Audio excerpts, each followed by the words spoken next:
Hello everyone, welcome back to my channel. Again, it's a new content written by William Shakespeare, Taming of the Shrew Topicus. So let's start reading the summaries one by one. Taming of the Shrew, written by William Shakespeare, is a comedy genre about marriage, power, and transformation. So simple summary is here. The play begins with framing the story where a poor man named Christopher Sly is tricked into believing he is a nobleman and watches the story as play. So இதில் என்ன சொல்கிறாங்கன்னா, Christopher ஸ்லைன்ற ஒருத்தரை வந்து trick பண்ணியிருக்காங்க. அதை believe பண்ணி அவர் ஒரு Nobel மேன்னு நினச்சிட்டு ஸ்டோரி அது போகிறபடியே வந்து பார்த்துட்ருக்காங்க. The main plot takes place in படுவாவில் வந்து பிளாட் அதோட செட்டிங் வந்து எடுக்கப்படுது. Baptista has two daughters, Katrina and Bianca.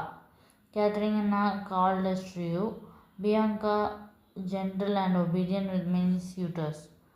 So அடுத்தது Baptista declares that Bianca cannot marry until Katrina is married first. A man named Petruchio arrives and decides to marry Katrina for her wealth. After their marriage, he tries to tame her by using unusual methods, such as denying her food and sleep and contradicting her to make her obedient. Meanwhile, Bianca's suitors compete for her love using disguise and tricks. Eventually, Bianca marries Lucentio. In the end, Katrina appears transformed into a submissive wife. In final scene, she gives a speech about wife duty to her husband, surprising everyone. So இதில் என்ன சொல்கிறாங்கன்னா, பெட்ரிகோன்ற character வந்து யார் மாதிரி பண்ணிப்பாங்க,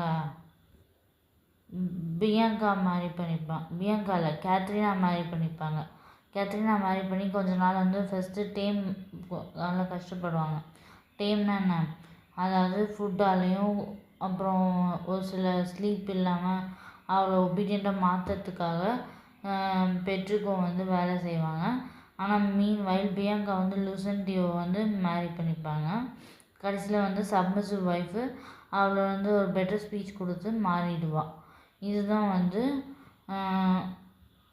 இந்த எண்டில் வந்து என்ன நடக்குதுன்னா, Katerina appears transform into a submissive wife. In a final scene, she gives speech about a wife duty to her husband, surprising everyone. So அவள் மாறுறதுக்கான அடையாளம் வந்து அவள் ஸ்பீச் கொடுக்கறது தான் வந்து மக்கள் வந்து வியந்து பார்க்குறாங்க. இதுதான் வந்து டேமிங் ஆஃப் தி ஷ்ரீ மக்களே. தீம்ஸ் வந்து marriage and gender Rolle's, power and control, appearances as reality, transformation and identity. Thank you மக்களே. அடுத்த வீடியோவில் பார்ப்போம். நன்றி, வணக்கம், பாய் பாய்.